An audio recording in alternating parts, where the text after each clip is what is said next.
Hello and welcome. I am Allison Goldman Healy. I'm a Senior Development Officer in Oxford's North American office based in New York. Our format today will be a presentation followed by a discussion on the effect of foreign influence operations examined in the case of the Women's March between Dr. Bradshaw and Amélie Henle. We invite you to submit questions to the Q&A box in Zoom. I will do my best to select as many as I can to create a lively conversation. One of the most humbling parts of working for an institution like Oxford is each time I'm reminded of the incredible reach the university has across countries and across disciplines. Recently, a New York Times article called How Russian Trolls Helped Keep the Women's March Out of Lockstep referenced a research paper that exposed the techniques of foreign agents targeting the leaders of the Women's March, written by two Oxonians who are both here with us today. I'd like to welcome Amélie Henle and Dr. Samantha Bradshaw, who both completed programs at the Oxford Internet Institute. Ms. Henle joins us from Berlin. She completed her MST at Mansfield College. Her research focused on computational propaganda in Europe and the Balkan region. Prior to that, she completed a PPLE at the University of Amsterdam, where she focused on societal implications of government automated decision-making processes, particularly predictive policing. She is currently a digital strategy analyst at Accenture. Dr. Samantha Bradshaw joins us from Washington, D.C. She is a disinformation expert, currently an assistant professor at American University's School of International Service, and an associated faculty member at the Center for Security, Innovation, and New Technology. She completed her DPhil at St. Anne's, where she focused on producers and drivers of disinformation and how artificial intelligence, automatic, and big data analytics enhance and constrain the spread of information online. Please join me in welcoming our speakers right now.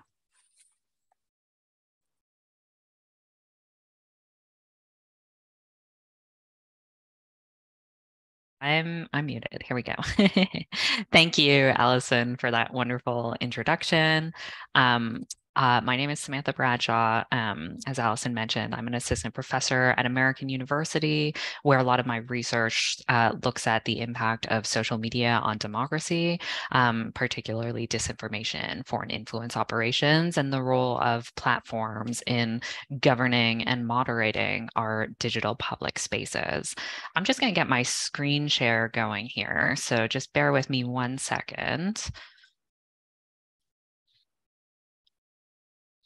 Okay.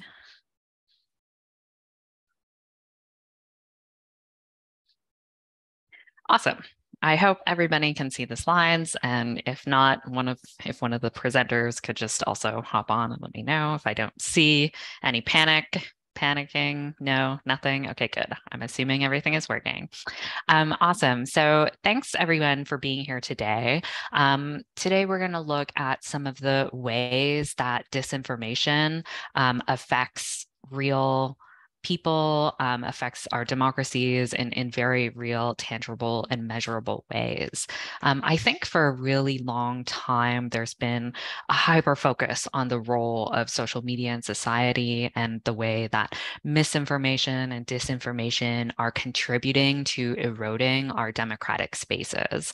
Since 2016, I've been looking and studying and analyzing a lot of these phenomenon around the spread of disinformation online, from Russian interference back in the 2016 US presidential elections, all the way to January 6th, when we saw a violent mob storm the US Capitol. There have been these ongoing concerns that disinformation spread on social media is making us angrier, more polarized, more extreme, and more violent. Platforms have taken several steps to address a lot of the problems of disinformation online. They've, developed various detection mechanisms to try and identify harmful accounts and content before they can spread and go viral. They've invested in human moderators and a whole workforce of people who are actively monitoring the platforms for mis and disinformation, reviewing content, and taking it down where appropriate. They've started labeling various pieces of information with contextual labels to help users identify high quality or credible sources of news and information. They've also invested in media literacy for schools and other nonprofit-led initiatives to help citizens develop the skills to critically assess media and information that they're coming across online. And they've also improved some of their transparency reporting by making visible the amount of takedowns, by making data about these influence operations more available to researchers. And so, there have been a number of steps that platform companies have taken to address these challenges, but we still see disinformation all over the internet and all over social media, and it still remains this really widespread problem. I think there are many reasons why a lot of these initiatives individually have fallen short. But today, I think I want to focus on a broader and more salient reason as to why. Disinformation is really a symptom of these much deeper problems within our societies and within our democracies. And a lot of these technical solutions and the solutions that the platforms have been putting forward, they treat problems that are at the surface, this visible content that we can easily see and even measure where it's spreading, who's spreading it, how it's moving from one platform to another. But these platform responses, they don't address some of the underlying causes of disinformation and why it goes viral in the first place. And so the goal of this talk today is for me to suggest to you that we need to take a much more critical look at disinformation. We need to look at the deep frames and these narratives that are used to perpetuate the status quo. We need to look at things like identity, inequality, and cultural institutions of power to understand the dynamics of disinformation, as well as to inform a much more holistic response to addressing it. So let's take a pause here for a second, and I want to come to a little bit of a funny story. I know there isn't this in the webinar, there isn't audience engagement, so I can't really see hand raises or anything, but I'm sure many of you here have heard from, maybe your parents, your grandparents, or at some point that eating carrots is good for your eyes. And maybe you even heard that if you eat enough carrots, your vision might improve or even allow you to see better in the dark. Well, while carrots certainly have a lot of vitamins that are good for your eyes and good for your vision, the idea that they can actually improve your vision or make you see better in the dark is actually disinformation from World War II. So during the 1940s, in the Blitzkrieg, the German fighter pilots would usually strike at nighttime in the cover of darkness. And in order to make it more difficult for the planes to hit their targets, the UK government would issue these nationwide blackouts. In many instances, the Royal Air Force was able to repel the Germans because of the development of Allied secret radar technology. But to keep this technology under wraps and to keep it secret, the UK ministry provided another reason for the success of their pilots in shooting down these planes, and that was carrots. And so posters and advertisements like the one on this slide were promoted by the ministry. And to this day, the idea that carrots can help you see better in the dark remains this popular myth. So you're probably at this point like, okay, Sam, why are we talking about carrots in World War II? Well, I wanted to start off with this story to bring your attention to this idea that propaganda has long been a part of our society. It's been along for as long as we've been trying to persuade one another of things. But I think with the digital era and with new technology and social media technology in particular, these various features of the technology can enhance the scale, the scope, and the reach of contemporary propaganda campaigns in new and unique ways. And so just to give everyone kind of a baseline understanding of how I see this changing and what digital does to propaganda and persuasion online. So there are four key differences that I'd like to highlight for you. The first is that, a lot of the propaganda posters of the past have become the memes of the present. And these memes are algorithmically curated in an environment where rumor, sensation, fear, anger, or other emotionally appealing content is prioritized. Propaganda today is also networked. It can be produced, shared, distributed from the bottom up, in addition to being pushed down to audiences from the top down. People like you and I, like our friends, our family on social media, everyday people actually participate in propaganda and the dissemination of it. It's not just, the ministry that is creating and distributing messages for public consumption by liking, sharing, retweeting things. We as individuals can also participate in propaganda. Propaganda is also automated. It might not even be real people who are sharing, retweeting, liking, engaging with content online, but pieces of code designed to mimic human behavior. We often call these automated pieces of code bots, and they can like, share, retweet content to give this false sense of popularity, momentum, or relevance around a particular person or a particular idea. And finally, propaganda today is data-driven. It can be tailored to specific groups of users based on their pre-existing identity, values, and beliefs. And all of these insights come from the data-driven nature of our engagement and interactions on social media technology. So it can be much more refined and tailored to the individual, unlike in the past where, maybe we'd have a plane carrier fly over a designated area and drop down propaganda leaflets. We wouldn't know who picked those leaflets up, if the leaflet they read changed their mind or changed their behavior in some kind of way. Today on social media, we can measure how interactions with content change people's interactions. So Russian interference in the 2016 US election really drew new attention to the way that propaganda and persuasion is changing in this digital environment, and introduced us to the new ways and new challenges for democracy. This first wave of disinformation research really started with scholars who were just looking at and identifying these kinds of campaigns around the globe. There was a bunch of different terms that we were using to talk about the problems of social media and democracy, from fake news, disinformation, the disinformation order. And it was all about tracking and measuring these campaigns in different countries. What is the scope and the scale of these campaigns? Who's behind it? Are they real people or are they bots? What kind of engagement are these campaigns generating online? What audiences are they reaching?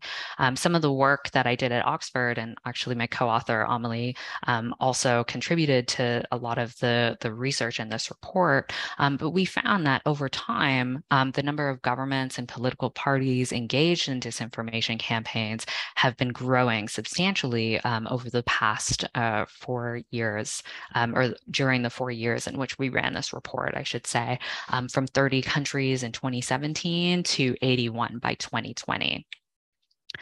After a few years, though, of measuring this phenomenon, researchers also started to notice that disinformation wasn't necessarily about spreading fake news or getting people to believe in a certain kind of narrative and a certain kind of false narrative, but it was also about using propaganda to foment these divisions within and across society. And many of the contemporary theories about propaganda and disinformation highlight how race and political identity are used to fracture social cohesion and generate polarization. Russian disinformation targeting the Black Lives Matter movement, for example, is a good example of this. In some of my other work, we've looked at how both overt and covert activities of the Russian Internet Research Agency were used to promote polarization along the lines of racial identity. We've seen them use kind of both positive and negative frames to both support and demobilize the Black Lives Matter movement. At the same time, we also know that disinformation narratives that draw on stereotypes really resonate with people because they're congruous with the inequalities that are in the real world. Racism and sexism reflect the status quo, and propaganda and disinformation narratives that perpetuate these ideas really resonate with audiences. So, what's actually missing from this conversation about identity and disinformation? And that's gender. Up until we started doing this research, no studies have really systematically explored how foreign state actors had been instrumentalizing narratives about gender and narratives about women in contemporary influence operations. So, if we look at gender identity and what it means specifically to be a woman online, can we learn something new about influence operations? And can we learn something new about how women and feminist social movements might experience disinformation differently? And what then are the downstream consequences of this for female political participation and female-led social movements? So why gender, and why is gender an important identity to look at here? Well, digital feminist movements have made use of the internet and of social media technology to really spread their messages, to mobilize, and to recruit new participants. So, here's, Me Too and the March for Women. These were two very digitally involved feminist movements that really relied on social media for that kind of reach and engagement and recruitment. Gender is also important because we know that women experience the internet differently from their male counterparts, and women often experience higher level of harassment than men, especially women who are running for political office, female activists, and female journalists. So these stats just come from a recent-ish UN report that looked at the harassment of women in Europe, and so a couple of stats for you. 25% of women experience online harassment at least once in their lifetime. 2/3 of female journalists around the world have been threatened with rape or violence online. 1 in 10 female journalists report experiencing harassment daily, and 80% of women in European Parliament had experienced online harassment during their term. And just to put some faces to these statistics, these are just pictures of female activists, journalists, and politicians who we know have been targeted specifically by government-backed disinformation campaign. This isn't, some random angry person in their basement that are writing mean things on the internet.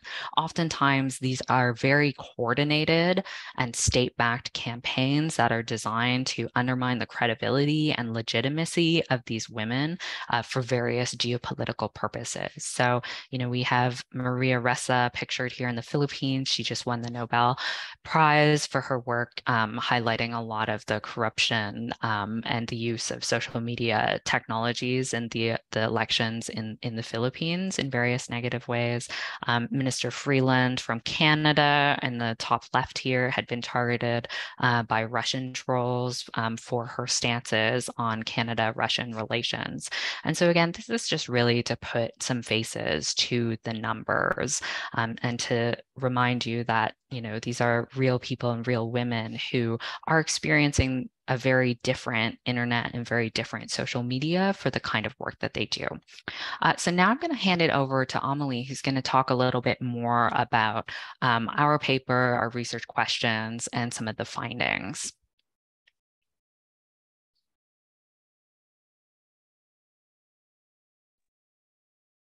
Let's see if you can hear me, if you can see me. I hope so. Yes. You are good. Yeah. All right. Okay.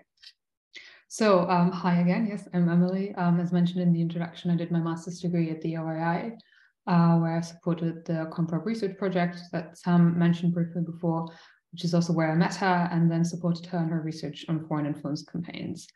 And so particularly within our research, we wanted to look at two questions, which is one, what are the key narratives foreign state actors use in influence operations that discuss women and women's rights? and what tactics do foreign state actors use when targeting high-profile feminist politicians, journalists, and activists. And so we did this by using data from Twitter, from Twitter's transparency initiative.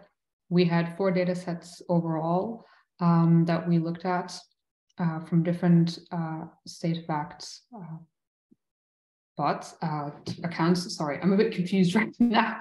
The timing is a bit off. Anyways, so we had different data sets that were collected by Twitter that looked at accounts that were either backed by Russia, Iran, or Venezuela. And with the Russian-backed accounts, you have to make a differentiation between the IRA and the GRU. We had several thousand tweets that we looked at and then coded into different groups. And we did a topic-based sampling. So we collected from all the tweets that we collected, we looked at specific hashtags, such as the obvious ones of feminism, feminists, women's rights, gender equality, things like that. And then we looked at specifically negative hashtags as well, such as feminism is cancer, feminism is awful, anything you can really think of that we found there. And then we ended up building our own typology as we went through and coded each of the individual tweets. So we did quite literally go through every tweet, read it, and then looked at what they were talking about. Was it a negative sentiment? Was it a positive sentiment? And then what kind of discourses could we identify? And we ended up identifying 11 discourses, which were tweets that celebrated a specific person, tweets that distorted feminist principles or values, polemic tweets that attacked individuals or their movement, informational tweets that shared resources. We also had tweets on specific topics within the feminist movements. We'll get to that later in the results. And yeah, that's essentially what we did there, and then looked at what we found. And so one of the results let's start about it this way. So one of the things that we know about foreign influence operations that we knew beforehand is that they leverage identities that undermine social cohesion and drive between sentiments and resentment, just as Sam mentioned in her introduction. And we found something like that within the data that we looked at as well. So we found tweets that were primarily skewed towards amplifying negative sentiment about feminism, particularly very antagonistic tweets that came primarily from the IRA data sets. And more than 64% of their tweets were spreading a negative sentiment. Only really 20% were having any kind of positive framing. A lot of these attacks, they're quite basic, let's say. So in terms of content, they often focus on the appearance of women, whether it's individual activists or just people that are part of the movement. They're not particularly intricate or anything like that. They're just very straight to the point and negative. And then one thing that we did find, which sort of is in line with what was already known about these campaigns, is that there were narratives around presenting feminists as men-hating oppressors, really leaning into this idea of dividing along lines of gender identity, saying this is men versus women. However, this was only really 6% of our data set, and we found other things to be much more prevalent and much more important here than really this idea of driving along lines of identity to have some kind of in-group versus out-group sentiment. And so really what our data showed these operations to be about is polarizing the movement of feminism itself and undermining a collective female identity. So thereby, these campaigns essentially fractured the movement as a whole. So much of these activities focused on co-opting ideas or discussions that are quite valid and are often an intersectional critique that this movement and feminism is currently going through. And that is basically what a lot of the data that we had was leaning into. A lot of these tweets were leaning into, and those are critiques about feminism being too white currently to represent Black women, too liberal to represent conservative women, or too wealthy to represent poor women. And a lot of these narratives here come from the IRA, so Russian-backed accounts as well. Again, 86% of our data showed to be from the IRA. Now, another thing that we looked at is harassment. And we know, and Sam has mentioned, that women experience a disproportionate amount of harassment and gender-based attacks online. And so we wanted to see what our data said about that as well.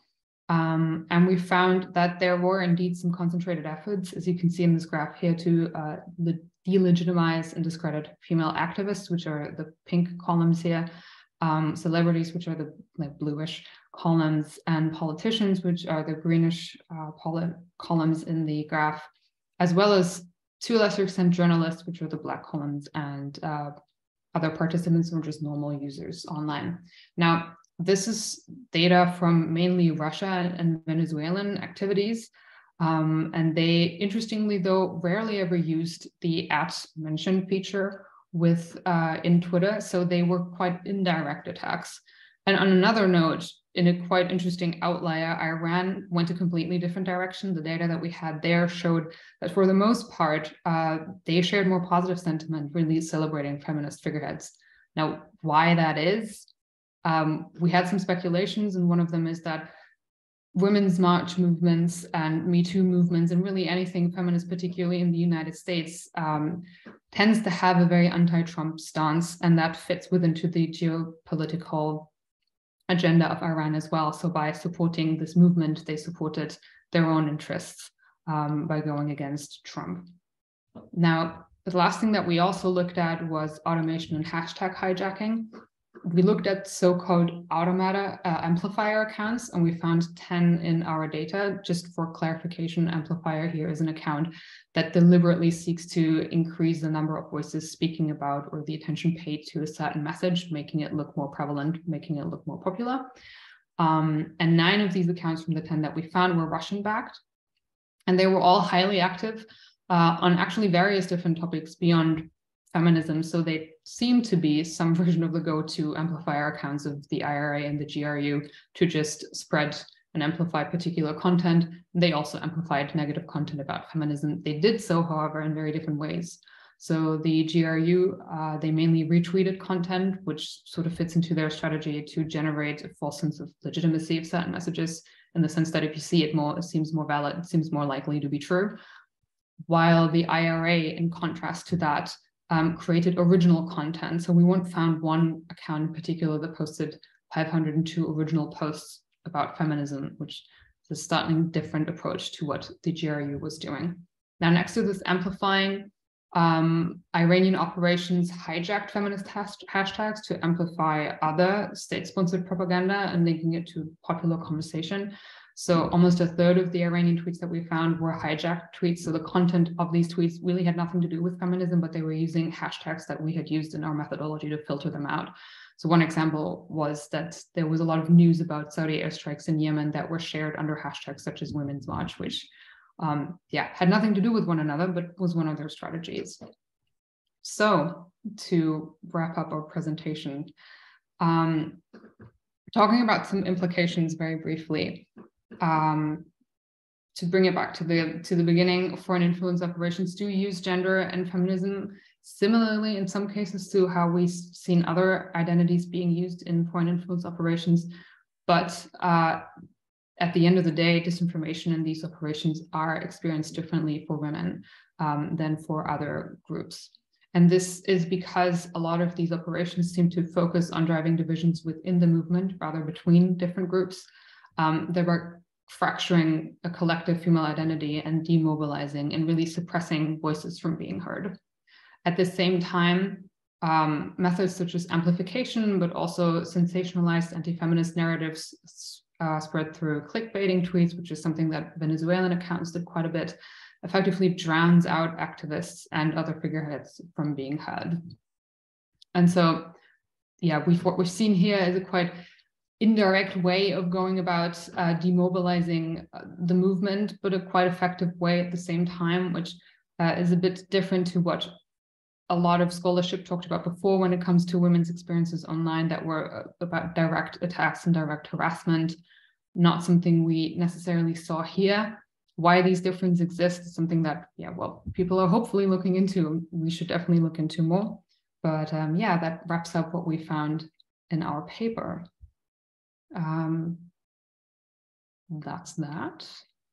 Yeah, thanks for that too, Amélie. And I think there is some recent New York Times coverage of this work where the journalists actually went and interviewed a lot of the leaders of the feminist Women's March who were victims of these foreign influence operations. And listening to their and reading about their personal experiences, you can really start to understand the effect that these kinds of campaigns can have on social movements and therefore our democracy more broadly, because they did not feel like they had the energy or the stamina to continue mobilizing under the amplification of harassment and anger towards them and their movement. And that can be really stifling for not only the individual movements, but our democracy more broadly. If no one has the energy or the willingness to stand up and to mobilize, we really lose that vibrant part of what actually makes our democracies work and these, very foundational institutions. So if we take it back to the real impacts that this has, on the everyday people and our democracy more broadly, I think looking at identity and the way that racism and sexism are perpetuated and used in propaganda campaigns is really, really important. They're also not easy solutions to solve either. You can't label racism, you can't label sexism or fact check it the same way that you can COVID misinformation. So how do we deal with these kinds of harms at scale and through, platform, government, and civic action? Yeah. Thank you. That is one of our most asked questions is help, what do we do? And how can we encourage our governments to fix this problem, not just in the US, but internationally? And if you feel that there are policy changes that we can encourage governments to make to stop this from happening. Yeah, so, I was just at a dinner last night with a bunch of wonderful female activists who are doing awesome work around digital rights and female participation in politics. And I was asking them this exact question too, what is it that I can do through my work and through the connections that I have to support you in your work and your mobilization efforts and in the face of kind of all this negativity and these coordinated campaigns against you and your movements. And, I think the first step and something that they stress is that still a lot of people don't really understand the scope and the scale and the extent to which these campaigns are happening and to which they're also coordinated by various bad actors. It's not just, again, like I was saying earlier, like a single angry person, but especially when they're coordinated by state-backed governments, by foreign influencers, there's a lot to be said about people just recognizing that this is even a problem in the first place. And so building that awareness that this is happening, I think is really, really important. I also think, though, that, racism and sexism and these kinds of problems, they're societal and human problems. And so there aren't necessarily easy technical solutions to them either. I think the platforms can certainly do more in terms of working with women, providing proper cybersecurity training, helping them lock down their profiles if they're being targeted by state-backed actors who might be trying to hack them or target them with disinformation campaigns. There's certainly more that the platforms can do on that front, but we also need to think about longer term shifts in how we see identity in politics and gender in politics and race in politics. Yeah, and to hop in on that, a couple of weeks ago, I talked to some female journalists and activists, primarily from the European and Eastern European region, and they shared a similar sentiment to be like their first concern really is to be heard more than anything else, to just know that somebody hears their struggles and takes their struggles seriously, because I think there's a lot of, for people who've never experienced this kind of harassment and attacks online, myself included, I can't really imagine what that's like. I've seen the tweets and frankly, some of them were almost hilarious, but if you see thousands of them, you start to have a very different feeling about what is going on. And so this idea of complete helplessness and being alone with that, nobody really taking you serious, nobody really hearing what you have to say about your topic to begin with, but then also about your experiences that you currently have, I think is something that these activists really struggle with, and these women really struggle with. And then particularly in the case of women coming from Eastern European countries with, let's carefully frame it as less supportive governments of their work to begin with, often struggle with having literally no support in their country, sometimes even being threatened so much that they had to leave their countries and move elsewhere just to feel safe again. And so I think there's motivation there as an international community as well to sort of see, okay, how can we recognize, again, going back to this, there's intersectional critique that is certainly valid within feminist movements, but how can we recognize these different experiences and how can we collectively help each other to be heard and to be supported there, I think would be a great step forward, because it's a very geo-based debate that I've often seen it being, which is valid as well because we have such different contexts, but yeah, broaden your horizon always, I guess. I have a few procedural questions here. Folks are asking, could you explain what is meant by IRA? Yeah, that's the Internet Research Agency. And this was this group of Russian trolls that were loosely affiliated with the government. They're kind of the notorious group that was involved in spreading disinformation during the 2016 US presidential elections, but they've also kind of been involved in other campaigns around the world. But that's what the IRA is. And then the other data set that Amélie mentioned that we looked at was the Russian GRU, and that's their military organization, which is different from the IRA because the IRA is more of like a private consulting firm that worked with the government, whereas the GRU are the accounts that were internal to the government. And this attribution is all done by Twitter. That's not something that we do. We were working with Twitter data sets where they had already gone in and done the investigations into where the accounts were coming from, how they're all linked to one another. Did you have to read any of these tweets in their original languages, in Russian, in Persian, or were they all in English? We were really interested in the influence operations that were targeting English-speaking audiences. And so we only looked at tweets that were in English. We didn't do any translating because sometimes that gets a little messy. And with such short pieces of text, you can only translate so far without maybe losing sarcasm and different kinds of tones. So we worked specifically with the English language tweets. There was about, in all of those data sets, we had about 2 million tweets. And then with our sampling, we are able to sample down to about 8,000, close to 9,000 tweets that were particularly about the feminist movement or gender equality based on those hashtags. Thank you. It might also just quickly be interesting to note that different campaigns do use different languages, but they tend to be in the target language. Sometimes good, sometimes bad. So we've seen within other research within the computational propaganda research as well that Sam mentioned, you see quite bizarre language sometimes trying to imitate local languages as best as they can. That's interesting. We have a few current events that I think are really relevant to this discussion. Someone is asking about, have you seen any analysis on coordinated attacks on social media against women and girls protesting in Iran?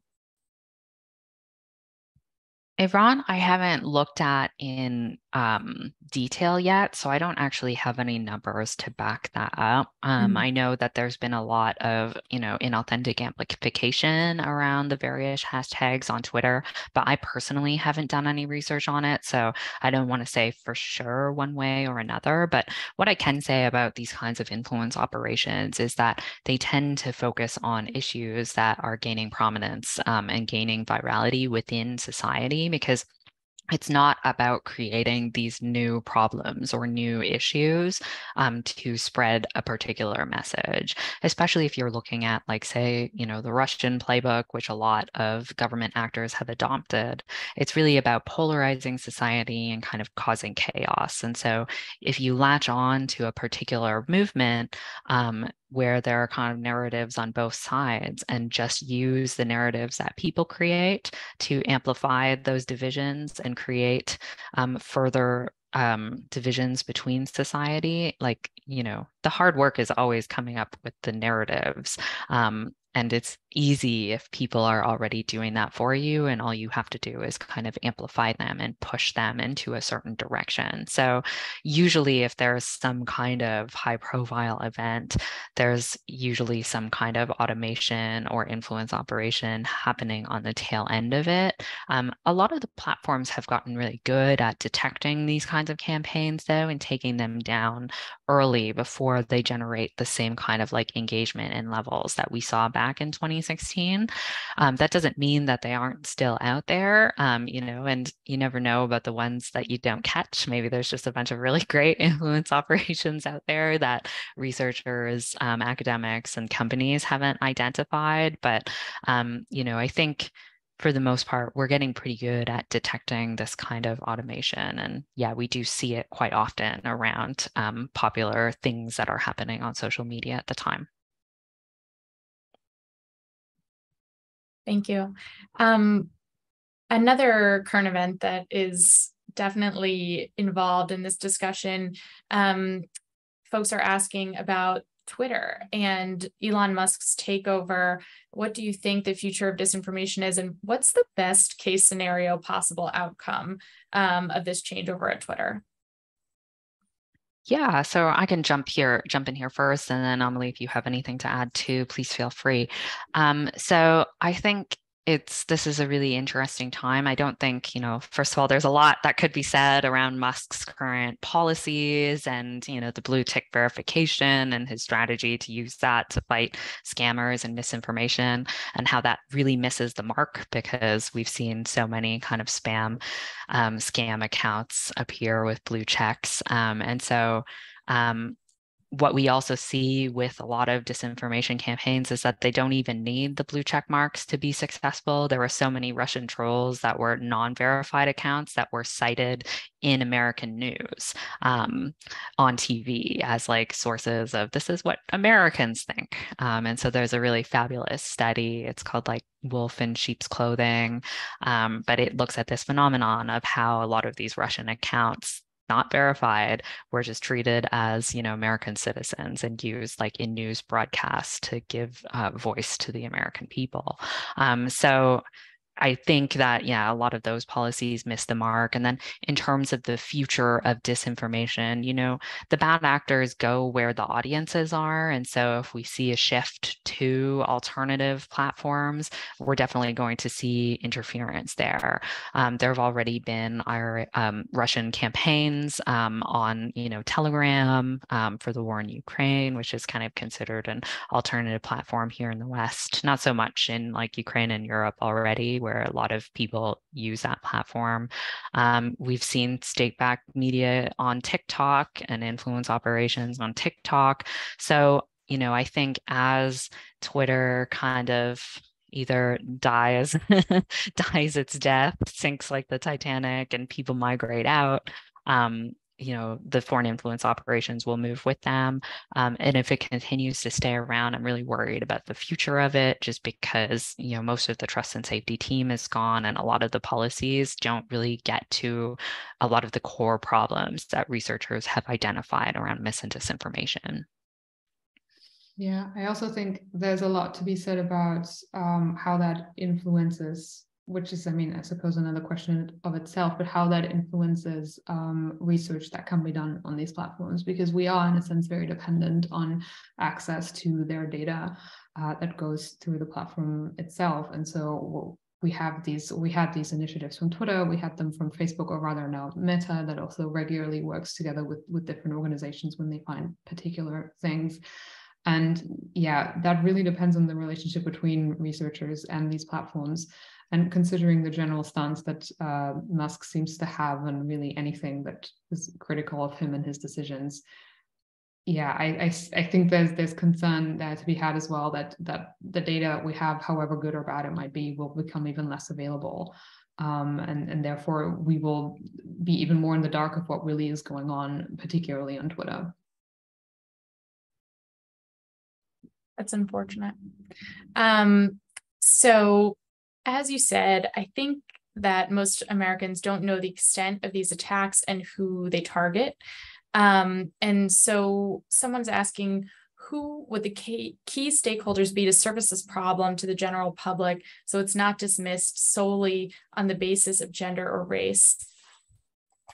Yeah, I think this is really tough too, especially in the American context, because everything is so polarized and politicized right now. And it's very, very hard to think about these issues around identity when identity is being weaponized and people can't seem to come together and rally around the flag the same way that we used to around various kind of issues in politics. So I think academia has a big role to play here, just in terms of surfacing a lot more research. But one of the big challenges is that platforms aren't good at sharing data to do really robust studies on the effects that social media and harassment can have on different marginalized groups of users. So, not just women, but, people with diverse gender identities, people with disabilities, minority communities. There isn't a lot of good data because a lot of that is kept by the platforms. And so it's really hard to do those robust studies.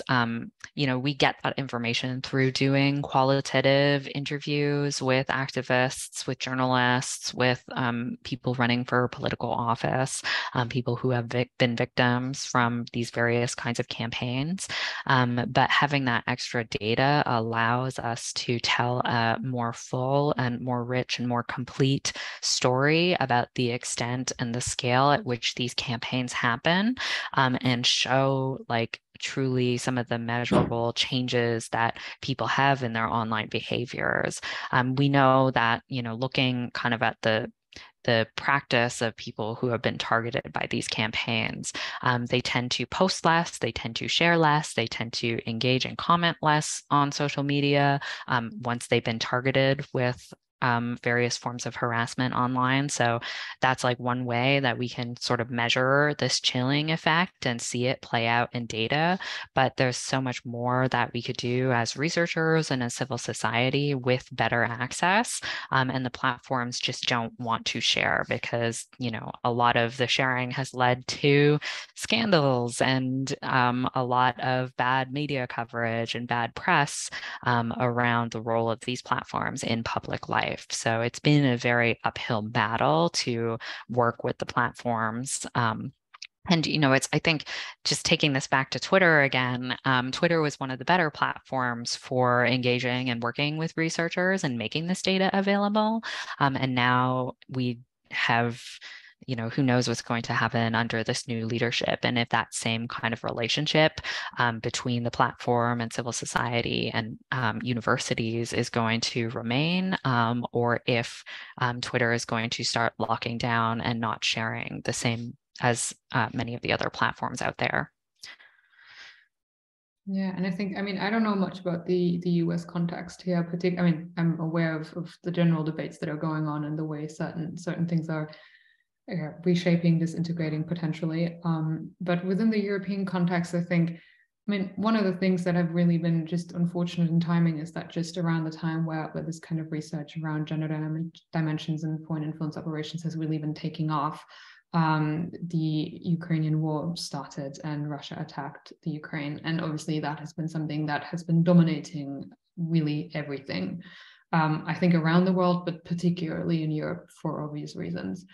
And one of the things that I think that highlighted again is that within Europe, we have this complication of everything in terms of we might have democratic institutions for the most part, similarly to in the US, that could do something, but they're A, kind of busy, and B, not very coordinated because different cultures, different countries, and specifically different languages. And that really, stifles any kind of European collective approach to this topic, because language really makes it that much harder to understand and find somebody who can just, you won't find anybody who will speak, or very, very little people speak all the languages that we have in Europe and all the languages in which disinformation happens here. And so that just further complicates the matter of just boundaries that are there for cultural, for political, for language reasons, and that really, stop anything from being unified beyond that. Thank you. I think some folks are wondering also about, in comparison to between women and men harassment online. I know that there had been a study that you had sent me to prep for this, that actually there were some findings in 2020 in studying US harassment, if I'm correct, that Democratic women and Republican men were the most harassed online. Is there any way to explain, sort of contextualize the corresponding figures for women and men online? Do you want me to jump in here first, Amélie? Please, US context, I am very much out of the loop at the moment. I'm Canadian too, so you're closer than I am. Yeah. So, I think what we know about harassment and its gendered effects is that men, of course, will experience harassment online too, but it's qualitatively different. When women are harassed, it tends to be much more sexualized, much more focused on their appearance. They often get, rape threats, and it's, very much sexualized in that sense. And it often can be much more severe, and it lasts a lot longer than male counterparts who are harassed online. So qualitatively, that's what a lot of research has shown in terms of the difference between, the harassment of men and the harassment of women online. In terms of, the difference across party lines and things like that too, I think a lot of different identities often go into feeding what drives the harassment of particular individuals. We also tend to know that if you are a woman and you are Black, the harassment that you receive, again, is much more severe, much more sexualized, much more misogynistic than your male counterparts. And if you look at studies around the world, we know that women politicians, compared to their male counterparts who have both been harassed online, women will still participate, share less, post less, because of just the extent to which they are targeted and harassed, and the length of time that takes place. And so it does have a very direct chilling effect and differences across gender. Thank you. Would it be possible to give a few more examples of affected movements across the globe in a broader context? Yeah, I could talk a little bit about the Black Lives Matter movement, because that's where I've done some research looking at different state-backed, Russian state-backed media coverage of the Black Lives Matter movement. Here we spend a lot of time focusing on the feminist movement and the Women's March in 2017 and 2018. And as Amélie was saying, there, a lot of the findings were that it wasn't about, pitting white American or men against women. It was much more about breaking up and demobilizing the feminist movement from within, so that women who wanted to participate in this movement didn't feel like they had a place in feminism. They felt like they were too poor to be represented, or, they weren't white enough. all criticisms of the feminist movement, but state actors took these narratives and amplified them and made them more extreme to demobilize the activists. If we look at other social movements like the Black Lives Matter movement, the dynamics are a little bit different. Here, it's much more about pitting white Americans against Black Americans and using race as a divisive and polarizing weapon. We'd see state-backed media coverage from RT and Sputnik, some of their more traditional, larger international broadcasters, pushing a lot of pro-police stances through social media networks and in their coverage.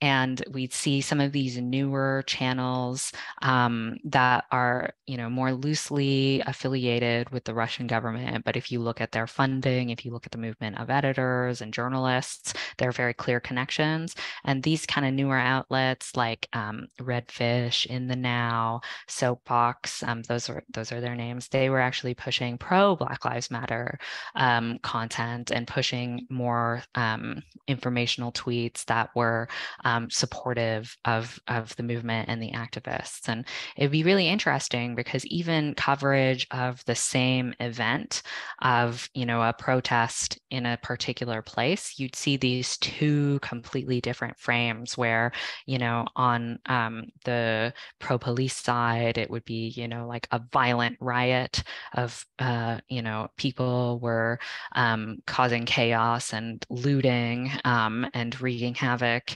And then on the other channels would be talking about how, this was a Black militia fighting racism and the KKK in the US. And so two completely different frames speaking to two different audiences, all coming from Russian state-backed media that receives the same funding from the Kremlin and from the top. So if you look at different social movements, I think around the world, there's a lot more really interesting research that can be done here to understand the various dynamics at play when it comes to how disinformation affects audiences' perceptions and the kind of effect that it can have downstream on the activists and the people involved in these movements. Yeah, and I think one of the things that we also saw that I remember seeing working for the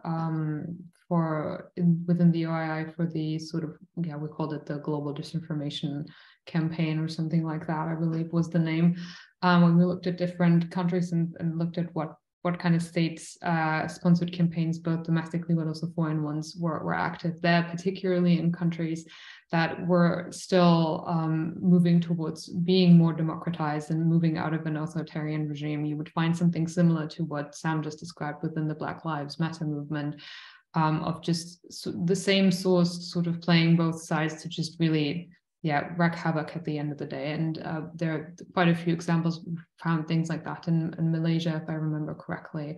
Within the Philippines, there have been examples of that, where it was really, particularly as I think ideas become a little more simple of like, we want to be free, which sounds so simple, but really isn't. That really lends itself to being hijacked like that and to being abused like that by foreign actors to either, have own interests that are often not very clear from the outside and follow them by abusing these campaigns, but also just to, have more chaos, I guess, at the end of the day. Often it looked like that, at least back then, it did. Thank you. So unfortunately, we have time for just one more question. There's so many here that I would love to ask you. But do you think that it's possible for state-sponsored social media to have positive change, to impact negative change, positive change as well, or just only negative change? So I think the use of social media, broadly speaking, can and has different kinds of effects on different kinds of democracies. And it's, really a dual use technology. And what I mean by that is it can be used for both good and bad. We have seen movements use these technologies for recruiting, for mobilizing, and for generating, messages that reach global audiences now. We never used to have that power in the past. And so there is real benefit to democracy through the use of social media technologies. But, I think for quite some time, we haven't paid attention to a lot of the risks that have come with, social media algorithms and the way that, the business models of these platforms prioritize virality over veracity. And so there's a lot of concerns, I think, at the systemic level around, the drivers of disinformation and whether or not we've built technologies that are actually going to, in the long run, support our democratic sphere and that vibrancy and that empathy too that we need to make democracy work as citizens around the globe. So while yes, there are positives and we've seen people use it in positive ways, I think we also need to spend more time reconciling the negative and thinking about some of these deeper problems around the ways that technology is designed, thinking about, the human problems that are amplified through technology too, around racism and sexism. We need to address both. There's no technical solution to some of these problems. Society also has a role to play and citizens have a role to play in all of this. Yeah, I also think it's inherently human somewhat that when we have a new innovation, a new technology, such as social media or the internet really generally was, we tend to be very excited and positive about it. And then nobody really thinks of bad intentions at first, but somebody will find a way to abuse really anything. And that's something that we'll have to reconcile with time. And that's exactly what we're doing. So I think we tend to be a bit biased towards the negative sides or the dark side of technology, let's say, simply because that's what we're trying to look at. But that doesn't outplay that there was a good intention behind a lot of the things that we have today and a lot of the affordances that we have today online. And we should certainly not lose sight of that. Thank you. Thank you so much for ending on a positive note as well. Thank you to both of our speakers, and thank you for submitting all of your questions. I'm so sorry that I wasn't able to get to all of them. Thank you for attending. This session hosted by Oxford North America. We have more events coming up online and a few in person. So if you would like to attend some more, please visit our calendar on our website, oxfordna.org, for more information. Thank you so much. Thank you. Thank you. Bye.